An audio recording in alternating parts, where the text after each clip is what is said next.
I should let you know from the start that looking after a toddler is not an easy task. They're just beginning to crawl, they're very curious, and sometimes they can cry for no apparent reason. And my Alyssa, well, she is a very noisy child. Did you have any previous experience with children? Yes, I used to babysit my neighbour's kids. Excellent. I know we all have to start somewhere, but it helps if you at least know the basics. I'd like to get back to work soon, you see, just part-time for now. That's why I need someone to stay with her. I'm not going to find it easy to be apart from Alyssa, but my career has always been important to me as well. They won't wait for me forever.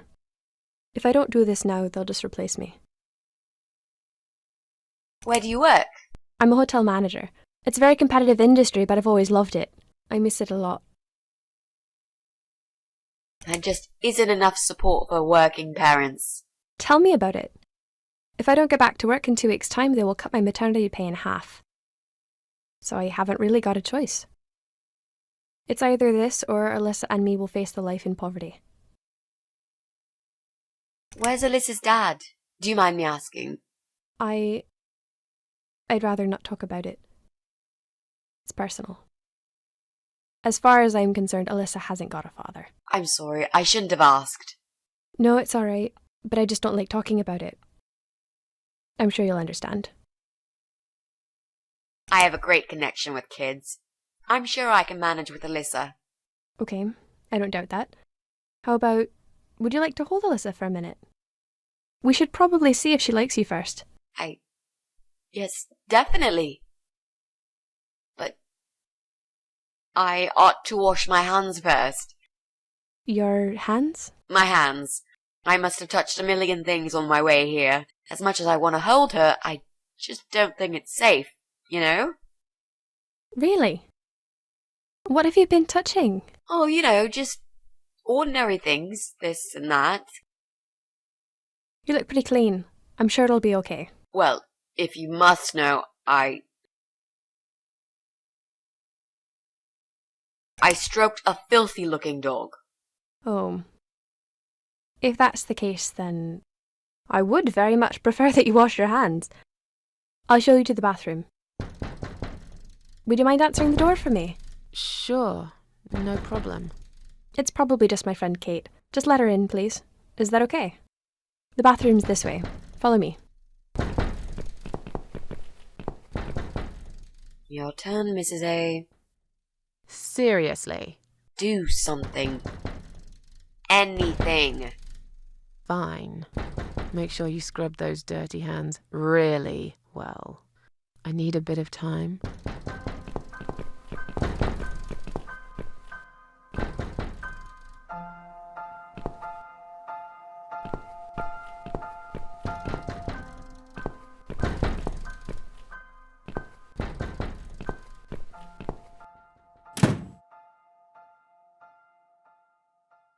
Hello? Hello? Are you Kate? I've been sent by the agency. My name is Rita Tickle. May I come in, please? Agency? What agency? The Happy Nanny Babysitters Agency, of course. We bring fun and professionalism into childminding at a discount price. May I come in, please? Wait, just hang on a second. I believe we have an appointment. It was confirmed by post. Didn't you get a letter? Hang on, I said. I'm sorry. The position has already been taken. Oh, great. Are you sure? Yes, I'm sure. Thanks for your time. See ya. Wait. There must have been some kind of mix-up. No, there wasn't a mix-up. You're just too late. Bye. I'd better call the office and find out what happened.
So, was it my friend at the door?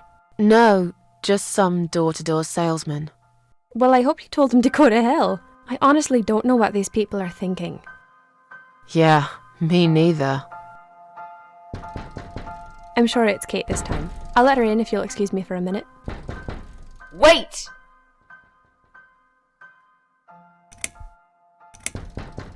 I'm feeling really sick all of a sudden. Oh. Do you think you're actually going to throw up? Yes, definitely. Oh, yes. Quickly go back to the bathroom. I don't mean to be rude, but this is a very expensive carpet. Will you come with me? Please? What if I faint? I'm scared. Everything's just spinning around. Can Mrs. Ashworth go with you for a change? It's okay. I'll answer the door and let your friend in, yeah? Well... Fine. I'll put Alyssa in her bed for a minute and I'll come with you. It's that dirty dog you were touching, isn't it? Oh, poor thing.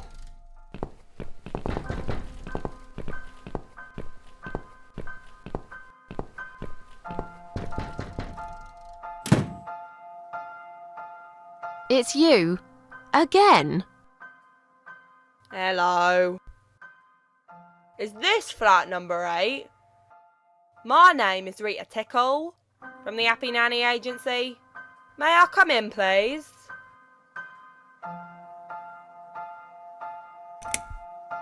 Look, sweetheart, I'm sorry, I can't help you. You are looking for a nanny, yeah? No, not anymore. I have 10 years experience and training in child discipline techniques and behavioural psychology. Also, I am known for good personal hygiene, strong work ethics, and I only take one break every 5 hours. Just to use the restroom. Wow, that sounds really great, but I don't need your services. You don't need a nanny. No. I've decided to give my baby up for adoption. You're an evil person. You'll go to hell for doing that to your baby.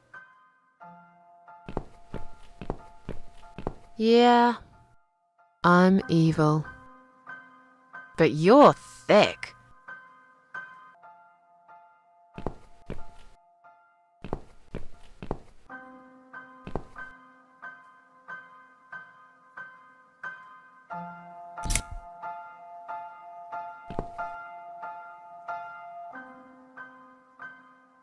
These scissors seem sharp enough.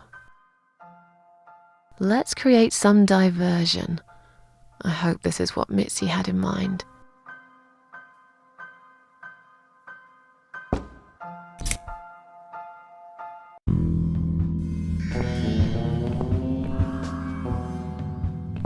Oh, not that again. What happened to the lights?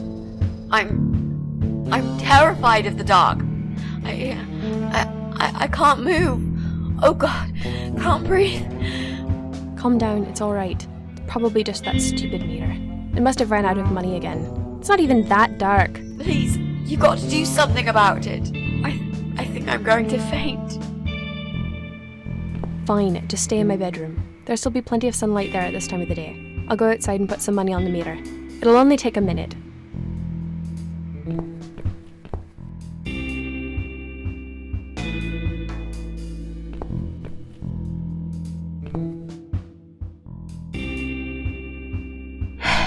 Right. Let's do it.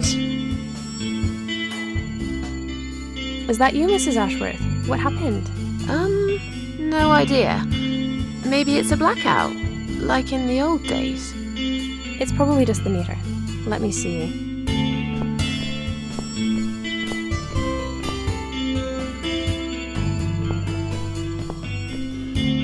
So it's not her either. What a waste of time. It's time to leave. This interview is over.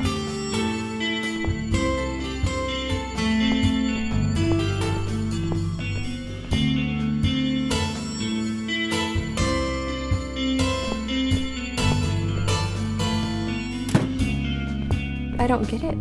The cable's been cut. But why would anyone do that? I think we're going to go now. This whole power cut gave me a terrible headache. Is that you, Mitzi? But we haven't finished yet. Have you changed your mind about the job? No, of course not. I'm just scared of darkness. And I still feel sick, you know. Perhaps we can continue some other time. I've had it. I'm getting a new fuse box. Was that you, Jesse? Yeah. How are you doing, Pauline? Well, we need the power back. Can you do something?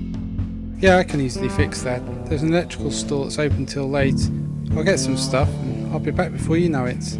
Bear in mind it's not just the fuse box, it's the cable this time. I'll get a new cable too, don't worry.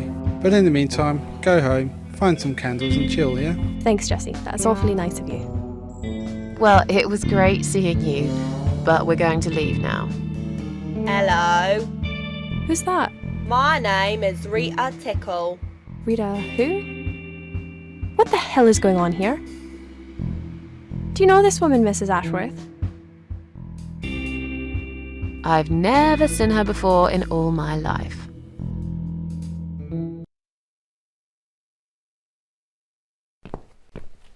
Now she'll think we are absolutely crazy.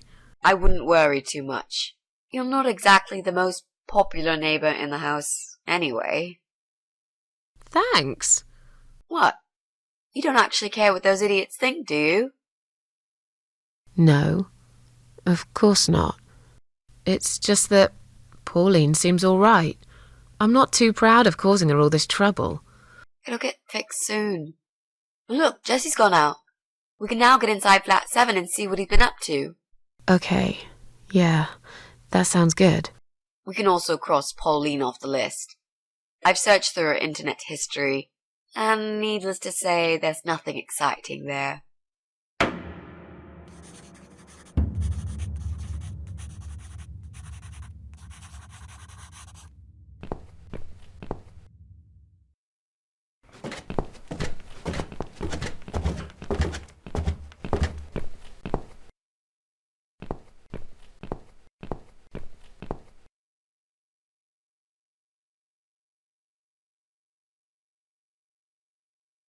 Now that he's gone, we can get inside. Yes, let's do that. I'll close my eyes and you pick that lock, Mitzi. Okay, but no peeking. I'd never. You've really hurt my feelings now. Yeah. Now close them.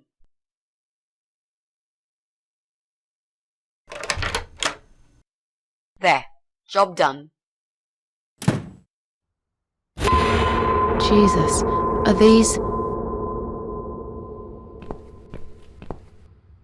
Relax, Mrs. A. They're just Halloween masks. Oh, good. That's good. Because I swear, if I see another bloody head...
So, who's got windows over this side of the building? Well, Joe Davis lives right below. But I'm not going there again. I want to make that clear. I guess we could also check one flat below Joe's. I just hope the cable's long enough. Let's find out, shall we?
should be able to use that computer now. Could you give me 5 minutes, Mrs. A? Sure. Why not? I'll keep an eye on the door.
Why don't you just shut up?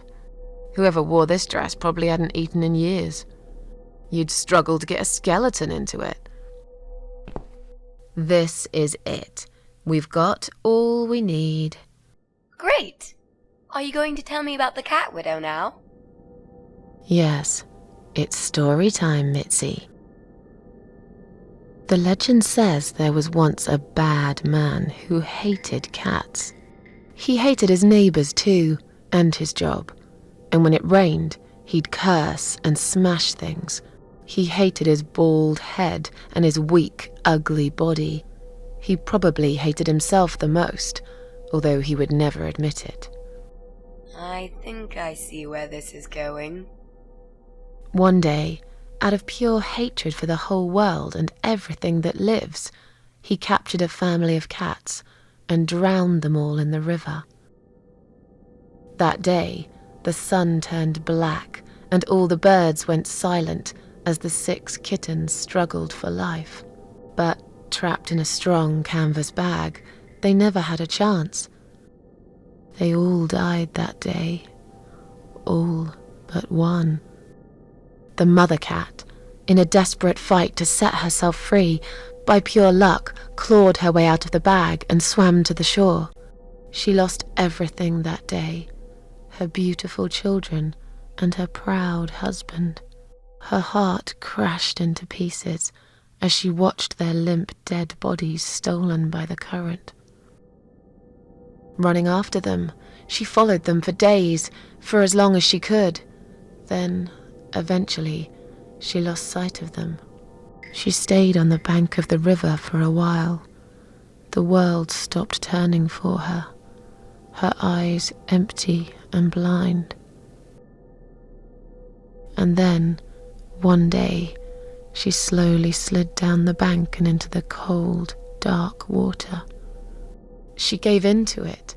She let the river take her away too, cover her mouth, her ears, her eyes.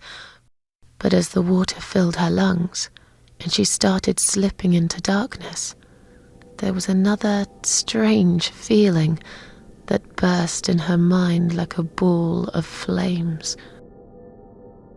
Anger, rage even. Her last craving, before she drowned, was for revenge, for blood. And so she returned, reborn and changed, a cat widow, veiled in black, mistress of the cats. Her body of a young woman, but her eyes of a cat, and her face, white, rotten, face of a corpse. Those who saw it rarely lived to tell the tale. She would get her revenge on all cat killers and cat torturers, But there was someone she had to see first. Someone special. Someone she really hated the most. As the evening came, it was strangely quiet in the man's flat. As he lived alone, he usually liked to fill the silence with the sound of radio or TV shows. But that night, he switched them all off, feeling anxious and tired after work.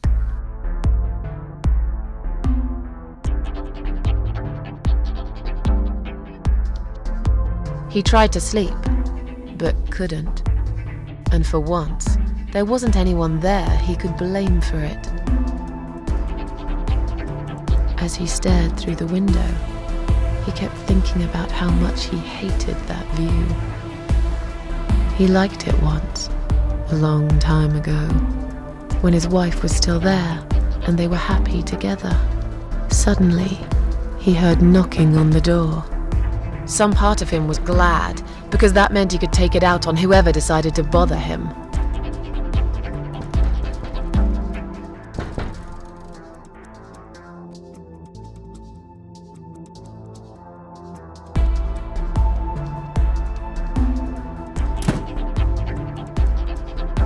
There was nobody there. He almost felt disappointed, but before he turned to walk away, he suddenly noticed something down the hall.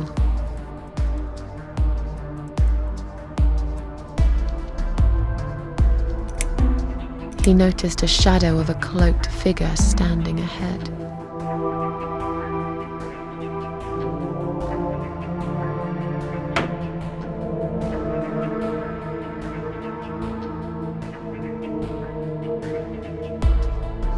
He stopped again. He couldn't believe his eyes.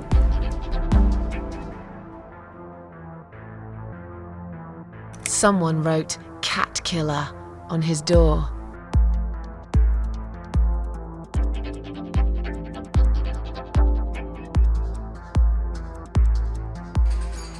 He had a passion for trains. Although he hated being a train driver, he had always enjoyed watching them move.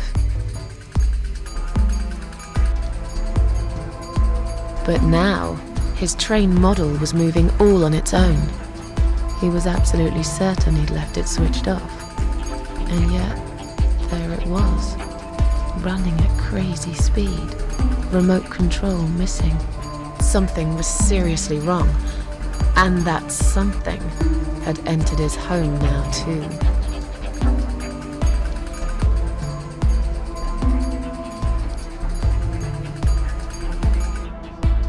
He hoped he was just imagining things, tired as he was.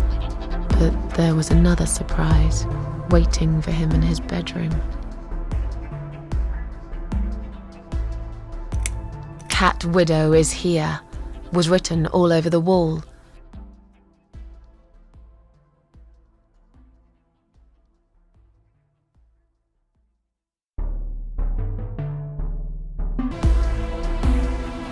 As in a dream, he went to the kitchen to get a drink.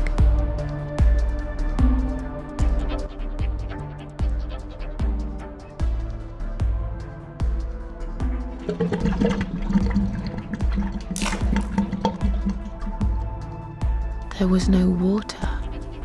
He knew there were valves in the basement that turn it off, but no one's been down there for years. He felt sick. None of this made any sense. And yet, deep down, he knew what he did to the cats was wrong. There was a part of him that almost wanted to be punished, the part he tried so hard to hide. He thought he'd heard something in the corridor. Was there someone there with him?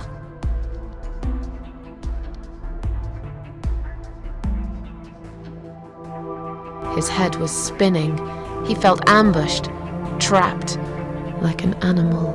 He had to get out of there. Getting really scared now, he decided to call the police.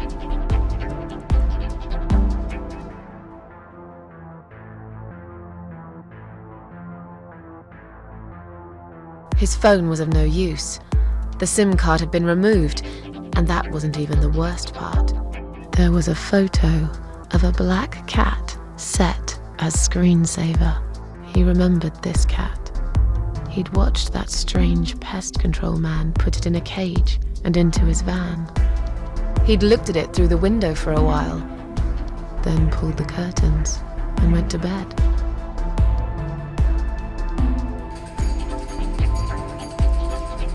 He stopped, paralyzed. He'd heard something right in front of him. A whisper, more like a purr. She was there, in the dark corner of his living room, waiting.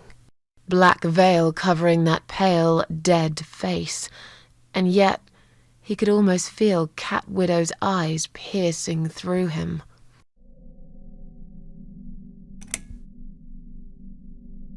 She came closer, like a ghost, and swiftly removed the veil.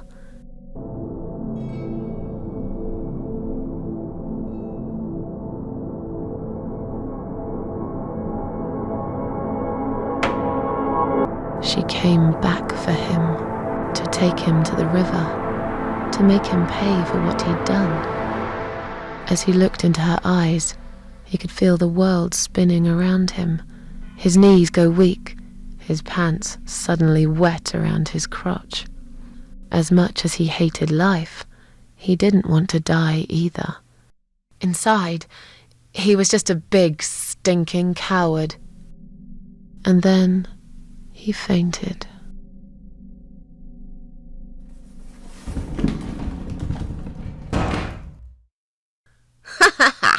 Did you see his face? I knew he'd fall for this. Yeah, we scared the living shit out of him. Now that's teamwork. Are you sure he won't know it was you, though? Oh, he probably will, once he's had time to think about what happened. But he's too proud to ever admit he's been beaten by a woman. I know him just about enough to know that. Let's hope so. I don't want you to get in trouble because of me. No. That was something I had to do for myself. And I feel much better for it. The only problem now is that we still haven't found Eye of Adam. Because it definitely isn't Brian. Yeah, I do feel tired. You're right, we need some sleep. Really wish there was an elevator in this building.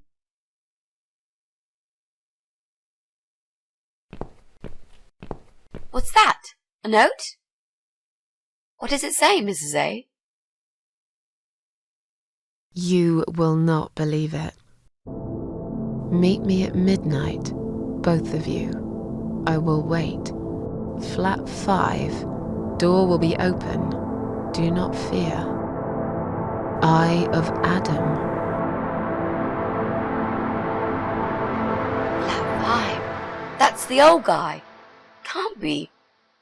It can't be him. I guess we'll find out. At midnight. We've got a few hours until then. Let's get some coffee.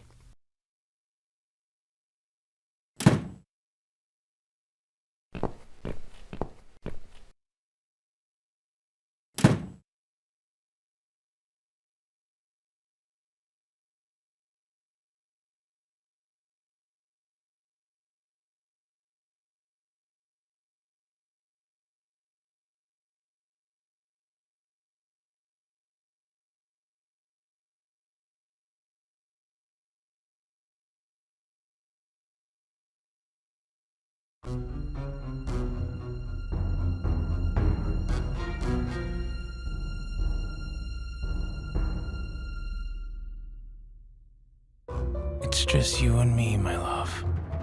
No one will find us here.